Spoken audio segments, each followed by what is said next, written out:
saben, todos los días tenemos un líder. Hoy tenemos un excelente líder recomendado. Como ustedes saben, esto es una cadena donde uno recomienda a otro. Hoy tenemos a Frankie. Frankie es, bueno, no les quiero spoilear, recién me lo contó todo, así que voy a empezar desde ya. Frankie, ¿cómo estás? Muy buenas tardes. Muy buenas tardes. Qué placer tenerte, muchas gracias. La verdad que es un honor porque nadie está acá al azar, todos son recomendados. Vamos a empezar con nuestra primera pregunta para nuestro líder de hoy. Contame, Frankie, ¿cómo empezaste, cómo arrancaste tu carrera?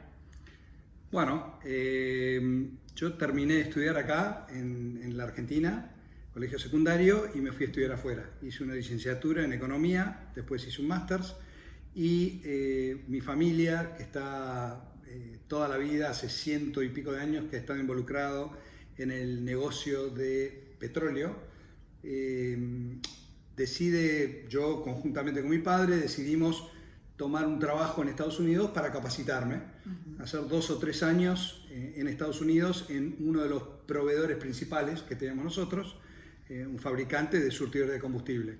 Entonces me voy a trabajar a North Carolina y el plan era 2 años y me quedé trabajando para la empresa 22 años. Wow. Entonces, la gran mayoría de esos años viviendo en Estados Unidos, ascendí en una empresa muy grande con ventas de $1 billón, 2.000 empleados, y bastante rápidamente fui creciendo en la empresa, primero director de productos, después director de marketing, después director de ventas internacionales, después vicepresidente. ¿A qué edad toda esta trayectoria? Y yo terminé mi máster a los 25. Wow. Y a los 31 ya era vicepresidente de esta empresa.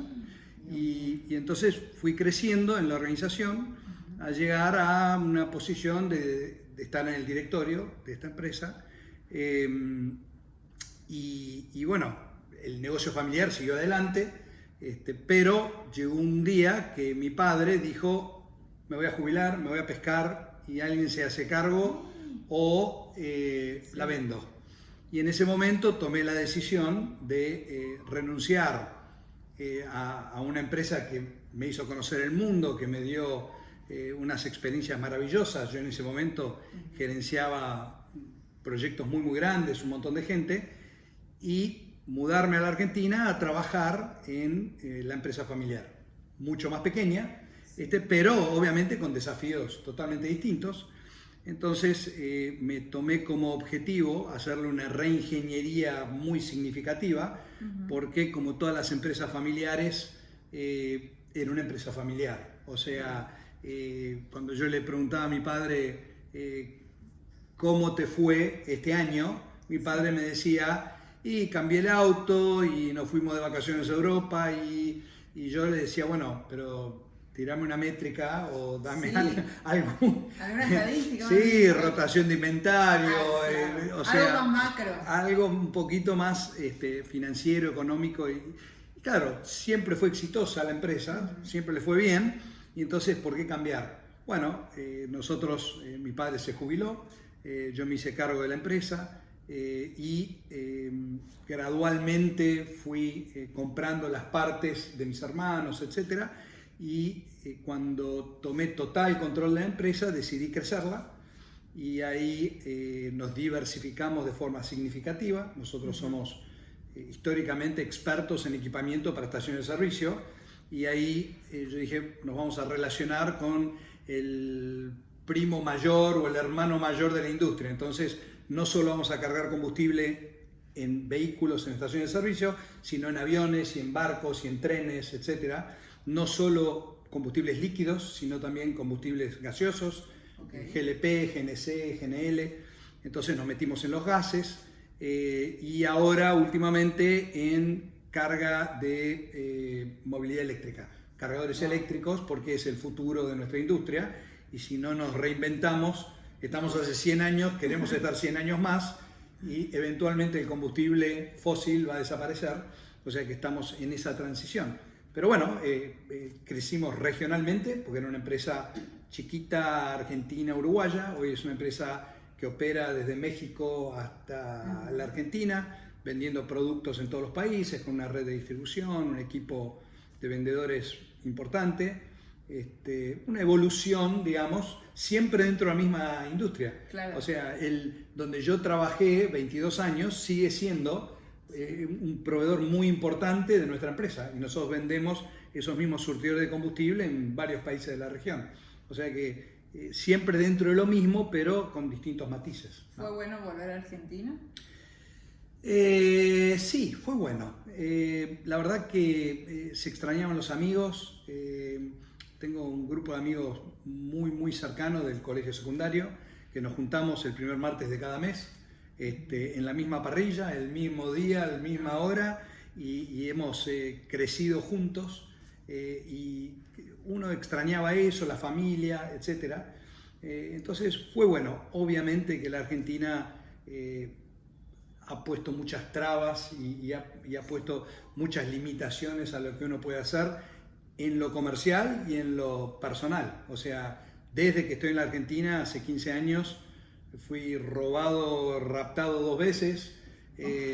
O sea, he tenido situaciones que uno se cuestiona por qué estoy acá.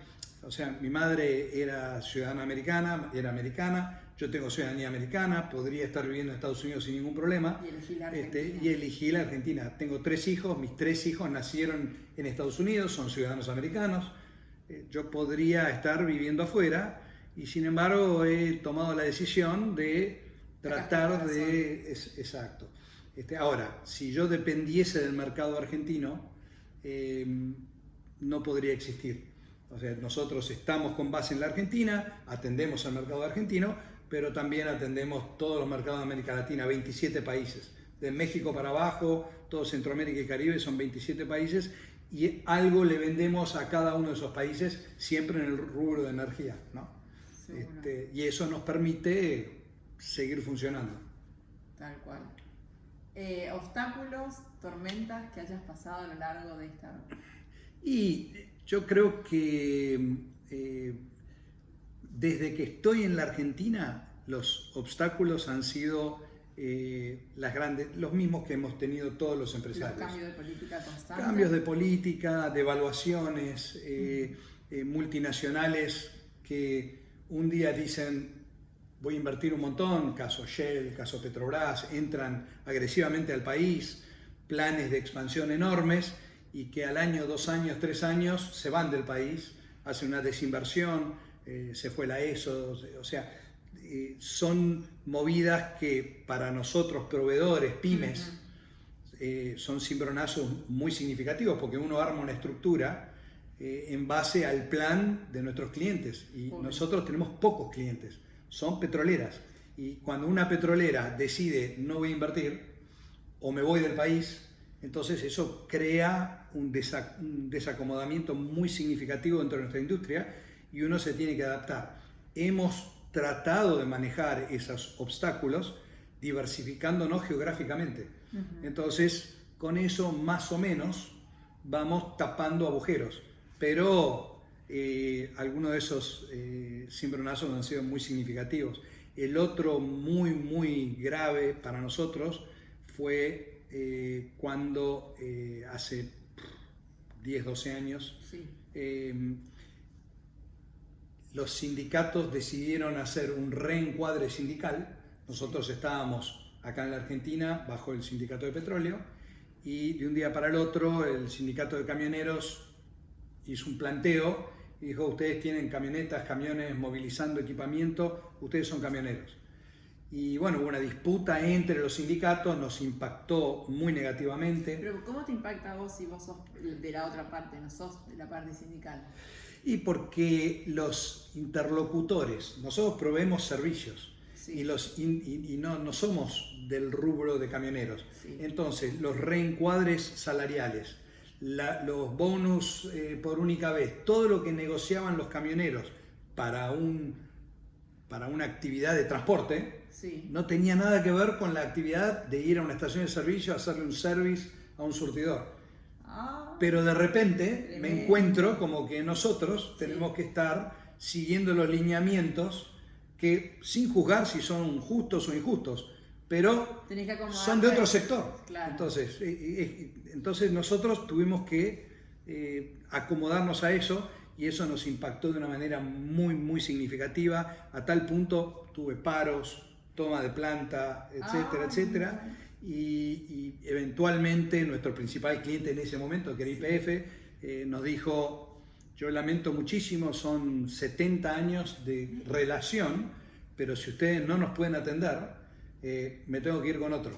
No. Y perdimos la cuenta de YPF porque no podía sacar la gente a la calle a trabajar. Y yo entiendo que YPF tenía que seguir funcionando, claro, tenía que seguir abasteciendo combustible en las estaciones de servicio, y si nadie le reparaba los surtidores, entonces me aguantaron, hasta que un día me llamaron, fui a Puerto Madero y me dijeron: gracias por los 70 años, pero cambiamos. No. Sí, y en ese momento nosotros decidimos que no podíamos seguir operando en el área de servicios. Entonces nos retiramos de la cancha en el área de servicios, nos reinventamos y pasamos a ser una empresa de 150 empleados acá a 12 empleados acá que vende producto.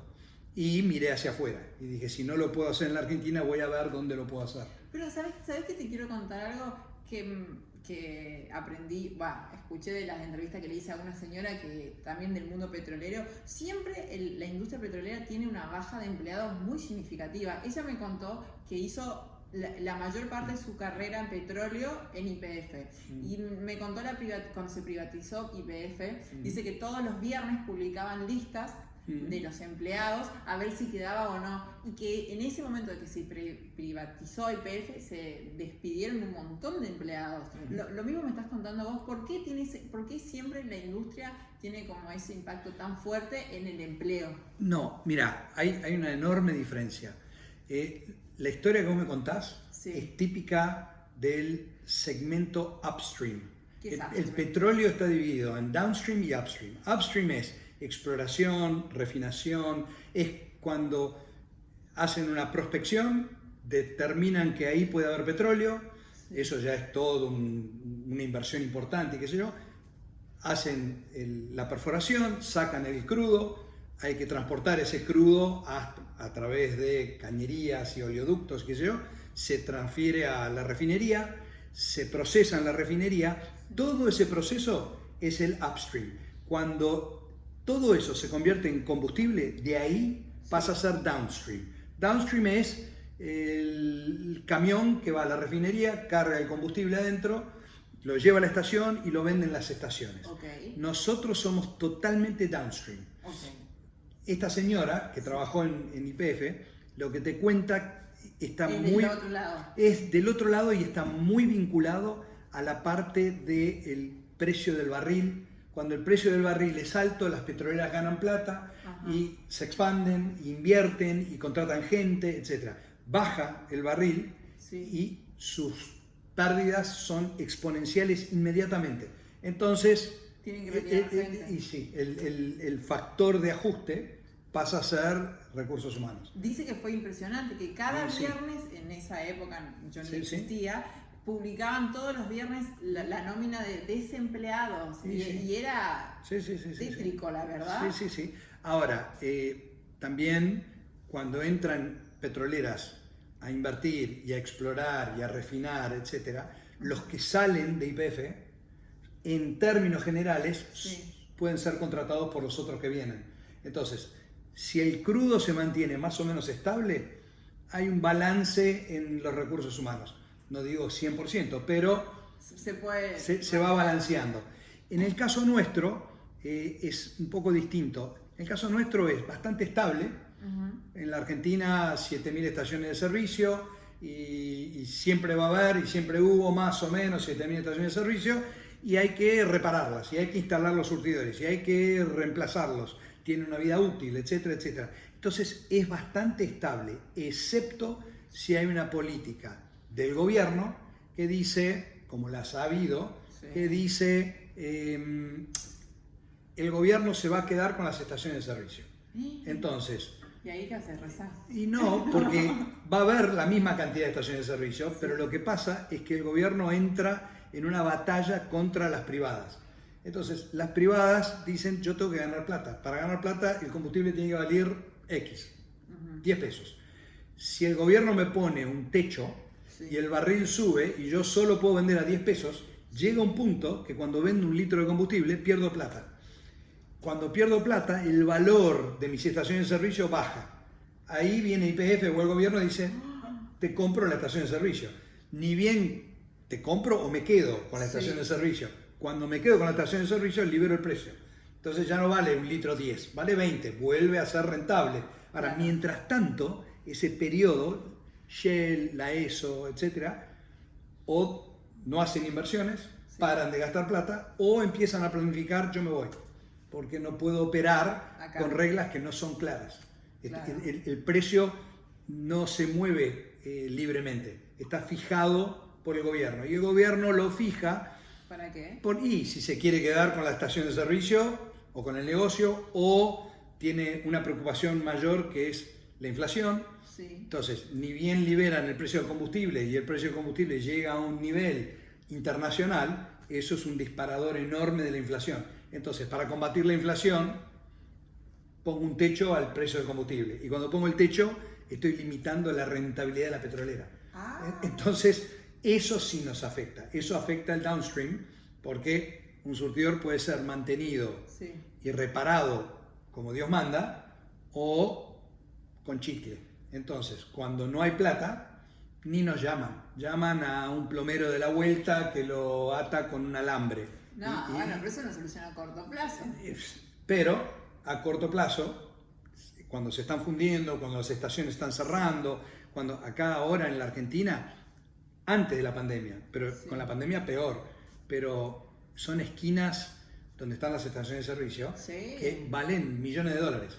Si ese negocio no es rentable y el estacionero vende el terreno y se construye un edificio y cerró la estación de servicio. Una pregunta de chusma, ¿no? En la esquina de mi casa hay una estación de servicio así gigante que se llama Action, así enorme. ¿Qué Action es nuevo en Argentina o no? ¿O es parte de alguien? Mira, Action se ha ido. ¿De dónde salió Action? Action es la ex ESO. Mira. Que es una compañía norteamericana, ExxonMobil, y ExxonMobil decidió retirarse de la Argentina. Del downstream, de las estaciones de servicio, sigue teniendo algunos negocios en el país. Ahora, ¿quién compró ese negocio cuando se fueron? Lo compró una familia argentina y inversores chinos, una empresa petrolera china, en porcentajes más o menos iguales. Y ahora más recientemente se retiraron los chinos. Entonces es puramente argentina. Hay algunos inversores, pero es muy argentina.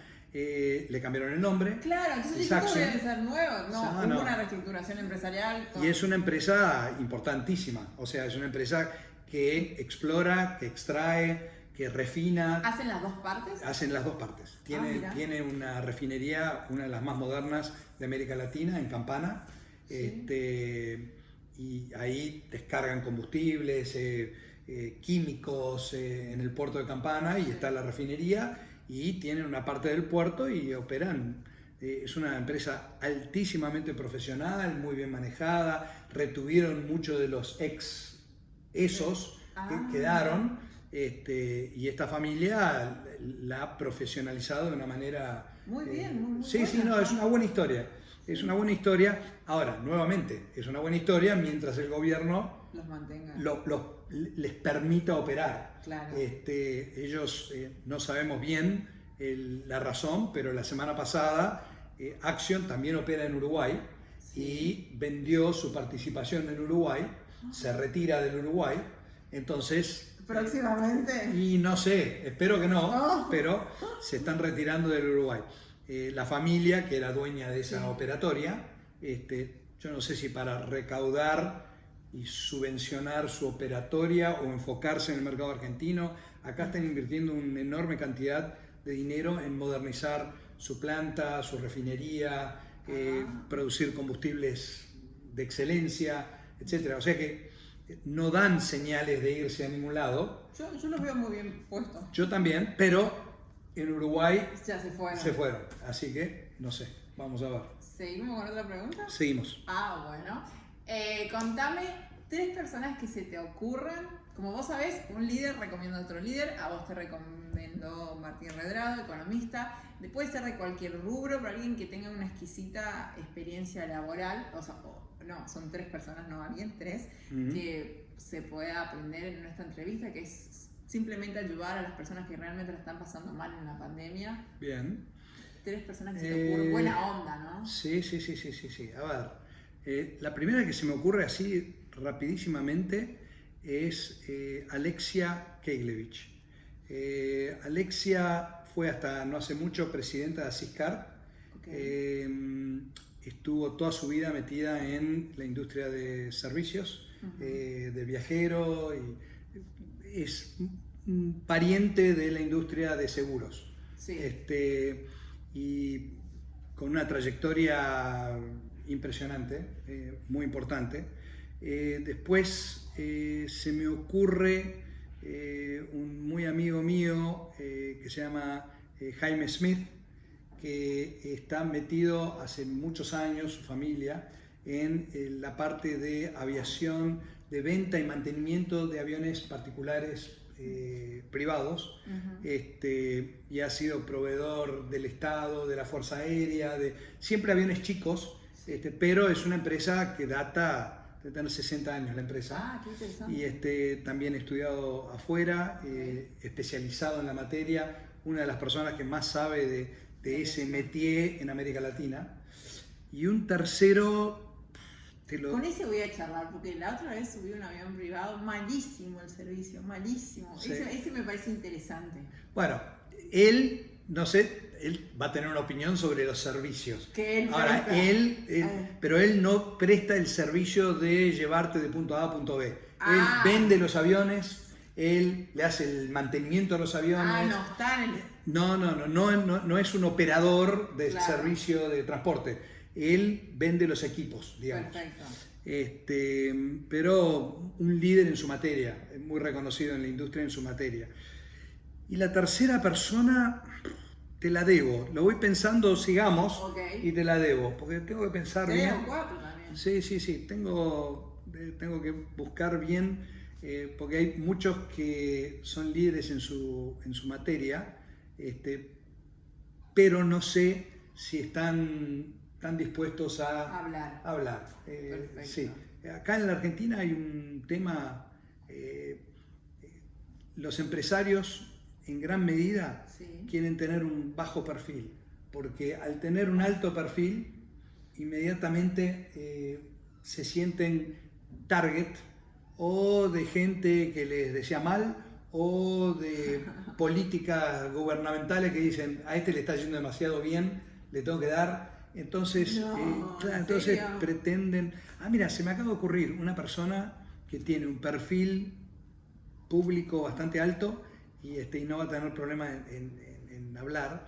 Es un doctor, se llama Mario Boschis, es cardiólogo, es director de cardiología de un par de hospitales, tiene una clínica, es parte de una familia, son 3 hermanos y el padre, todos cardiólogos. Te diría que precursores de traer tecnologías a la Argentina, está permanentemente en los medios como consultor durante la pandemia, o sea que está en televisión todo el tiempo. Nuestro grupo de amigos, aparte de Martín, él y Mario y Martín son los más públicos, digamos.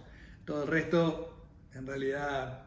Pero en realidad la propuesta puede ser también que no sean públicos, pero que alguien con su trayectoria pueda inspirar a otras personas. Bueno, Mario va a poder contarles cómo él fue adaptando su negocio a las distintas épocas, incluso a la pandemia, cómo ha tenido que, uno pensaría, cardiología, lo mismo. No es lo mismo, consultas online, terceras y cuartas consultas con gente de otros países, transfiriendo data de una manera segura a otros expertos internacionales y con una red de contactos que por ahí vos tenés un problema cardiológico, no sé, en Córdoba, y alguien de la India o alguien en Estados Unidos está contribuyendo al diagnóstico de acuerdo a los análisis que te hacen acá. Qué súper. Entonces, eso es una visión de cómo juntar personas, tecnología, usar la tecnología y el conocimiento y la experiencia y el expertise de distintas personas. O sea que a mí, por ejemplo, me inspiró. Cuando te sentás a hablar con él, decís, wow, hay una forma de buscarle la vuelta, ¿no? Así que ahí tenés tus tres.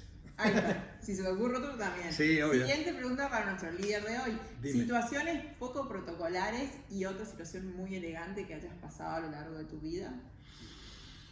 Mira, nos han contado de todo. Sí. Los diseñadores dicen que en el momento de que se casa la novia se le rompe el vestido. Hay gente que se cruzó con un príncipe y ni siquiera se dio cuenta que era el príncipe y le dijo, bueno, chao, nos vemos. Sí. Hay gente que usa escarbadiente en la mesa. Hay de todo. Hay Puedes de contar todo. de todo Hay de lo que todo. vos quieras. No, mira, así se me ocurren rápido. Una no muy protocolar fue que me invitaron a ir a una fábrica en China, en Beijing, a hacer una inauguración. Sí. Yo tenía 35 años en ese momento, tengo 60 hoy, y mi valija no llega. Ay, no. Y yo estaba llegando, era un salón, había no menos de 500 personas, 600 personas, todas sentadas esperando. Yo era el guest speaker, el que tenía que dar los felicito y visité la fábrica y es de la más alta tecnología y etcétera, etcétera. Entonces me bajo del avión, espero la valija, no llega la valija. Ay, Dios mío. Y yo estaba en zapatillas, jeans, Qué bien. una camisa, había viajado, la camisa tenía 35 horas de uso, Sí, tal cual. muchas paradas, Las escalas son terribles. terribles, entonces, y más en esa época, y bueno, le digo al que me vino a buscar, era muy formal el tema, me vinieron a buscar con una escolta, qué sé yo, y le digo, bueno, tenemos que parar en un mall, en algún lado, y tengo que comprarme ropa, porque no me voy a parar enfrente de 500, 600 personas, todos con traje. Directo, yo llegaba, tenía 2 horas, y bueno, nada, parece una película, pero no encontrábamos nada abierto. Me voy directo y le pido a un mozo, Préstame los zapatos. préstame el saco. Entré por un costadito, en vez de ir por el frente, entré por atrás, me escondí atrás del atril. Ay, no. Me puse la camisa que estaba hecha pelota, me puse un saco de un mozo que me prestó y nada, y hablé 1 hora vestido con zapatillas y con jeans. Y el saco hermoso. Sí, y había una mesa principal porque era una cena y tenía que ir a la mesa principal. Me excusé y dije, necesito un ratito.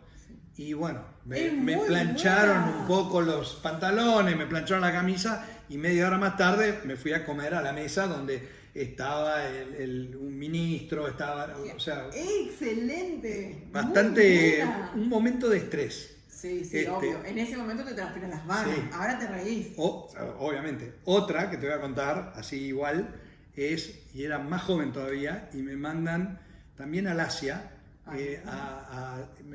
fue en Malasia. Llego a Malasia a hacer una presentación a 3 o 4 petroleras. Habíamos sacado un producto nuevo, yo era el gerente de esa división, entonces, bueno, en esa época había diapositivas, o sea... ¿Tipo PowerPoint? Pero un PowerPoint, pero con slides, una diapositiva, vos apretabas un botón y el proyector hacía clic, clic y proyectaba, clic, clic y proyectaba. Bueno, llego, primero no andaba el proyector, entonces llego ahí, estaba bien vestido, estaba todo bien, entro a una reunión en Shell, Malasia, había 15 personas, un traductor, los directores de la empresa, qué sé yo, una empresa muy grande en Malasia, y digo, bueno, prendo el proyector, no funciona. Todos me miraban y digo, el proyector es de ustedes, no es culpa mía. Bueno, traigan otro proyector. Bueno, mientras tanto, yo empiezo a hablar a través en un momento incómodo, porque, viste, no los conocía, recién había llegado. Bueno, entonces les estoy contando historias de cómo llegué, de que esto, del otro, que nuestra empresa, todo. Y les digo... ¿Y qué hiciste con el proyector? No, ellos se dedican a tratar de conseguirme otro proyector mientras yo hablaba. Entonces, sí, en ese interín, sacamos la diapositiva del proyector, llega el nuevo proyector. Yo les había dicho, me vine a Malasia desde Greensboro, North Carolina, especialmente a hacerles esta presentación a ustedes. Usted no, bueno, me vine 14.000 kilómetros para este momento. Prende el proyector, aprieto el botón y la primera diapositiva que aparece es bienvenido, ESO Malasia. Bueno, me había equivocado de la diapositiva. Yo estaba con Shell. Y no, ellos pensaron, esto es un chiste, porque claro, les acabo de decir que vine exclusivamente a verlo a ustedes y quedó muy obvio de que después de verlos a ellos me iba a ir a ver a la ESO. Y le digo a la traductora, es un chiste de mal gusto. Y ella lo tradujo y todos se rieron todos. Y más o menos, creo que no me creyó nadie. Y yo, el cuerpo, cuando vi el logo de la ESO. No, ahí está pero me paralicé. Dije, Dios mío. El 18, 19. No, me echan del edificio, me echa mi empleador, porque un papelón terrible. Bueno, más o menos afán. Más o menos afán. Y nuestra última pregunta para nuestro líder de hoy. Dime. Consejos, opiniones o quizás un cuento o sugerencias que para todas las personas que te van a ver esta noche, que quieras decir, todas aquellas personas que están pasando un mal momento, que quizás perdieron su pyme, quizás perdieron su trabajo, o personas queridas, algo que le quieras decir desde tu corazón, desde tu trayectoria. Mira, mi experiencia de vida tuvo como una consistente que fue que siempre trabajé mucho. Entonces, y tuve que transitar momentos muy, muy difíciles. Sí. Especialmente viviendo acá en la Argentina. Y fueron momentos donde uno dice, estoy manejando una empresa que en realidad heredé, que tiene 103 años, wow, que empezó cuando no había surtidor de combustible, y mi bisabuelo que se bajó de un barco y empezó a fabricar unas bombitas manuales para sacar querosén de un barril para poner en las lámparas, porque no había luz en muchos lugares, y entonces se ponían en las lámparas de querosén del campo. Bueno, así empezó el negocio nuestro. Y yo, después ¿De dónde vino tu abuelo? De Italia, de un pueblito llamado Vicenza en Italia. Y después de toda esa historia de 100 años, sí, yo tuve que enfrentar con un grupo de contadores y un grupo tan joven, ¿no? Sí, y decirles a los empleados, estamos cerrando. Ay. Entonces, yo no puedo operar así. Dios mío. No da para pagar los sueldos, no da para pagar a los proveedores, no da. Vamos a tratar de saldar con todos, vendiendo las propiedades, vendiendo los vehículos, saldamos con todos y empezamos de vuelta en cero. Ese momento sí, es no solo porque yo personalmente siempre pensé, bueno, me subo al avión, me vuelvo a Estados Unidos, le golpeo la puerta otra vez a mi empleador anterior y me va a decir, vení con todo gusto y todo bien. O otro en la industria. Claro. No era un tema personal de sobrevivencia, era un tema de orgullo, un tema de que hasta ese momento nunca había fracasado y me pegué un palo enorme. Y dije, ok, tengo dos opciones. Me encierro en el baño y lloro, o trato de reinventarme. Y me reinventé. Y me reinventé. Y empecé de vuelta y me fui de una enorme casa de 1000 metros cuadrados a un departamentito de 60 metros alquilado. Y viví ahí 10 años. Y empecé otra vez. Y la fui armando y armando y armando. Yo creo que si uno tiene predisposición para trabajar, para sacrificarse, es honesto, voy a usar una palabra fea, pero que no es cagador, que claro, la persona honra su entorno. De buena manera, de buena fe. Exacto. Yo creo que lo último que hay que perder es la esperanza, porque yo creo que si mientras uno tiene esas ganas de hacer, de trabajar, de bajarse, remangarse y empezar de vuelta, yo creo que se logra. Y no importa la habilidad, la situación, se logra. Es casi un instinto de superación y de sobrevivencia. O sea que el consejo es no bajar la esperanza, la guardia, seguir remándola, porque se sale. Yo creo que se sale. Por lo menos mi historia me avala eso, ¿no? Tiene que haber suerte, tiene que haber un montón de cosas en el medio, ¿no? Pero nada reemplaza el tema de mucho trabajo. Hay algo que nos dijo Urtubey que me gustó, que me parece muy parecido a lo que vos me dijiste, que es hay que tener espalda emocional. Exacto.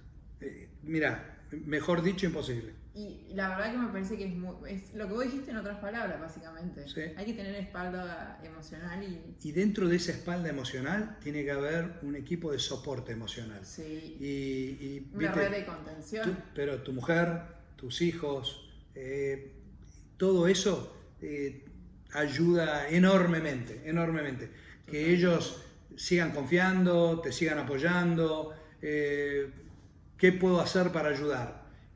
¿Cómo puedo ayudar? Y si no pueden ayudar, el que te ofrezcan ayudar nada más ya es un montón. Ya te da ganas, energía, fe. O sea que... Perfecto, gracias. No, muchas por gracias favor. por tu tiempo, gracias por tu historia, gracias por ayudar. Te pido que me mandes los contactos que vamos a mandar, vamos a llamar a estas personas. ¿Cómo no? Y nosotros nos despedimos un día más, un nuevo mentor, un líder excepcional. La verdad que la historia de hoy fue fantástica. Nos vemos mañana con otra persona que ya fui tirando algunas pistas, ahí los pueden ir viendo. Muchas gracias y nos vemos.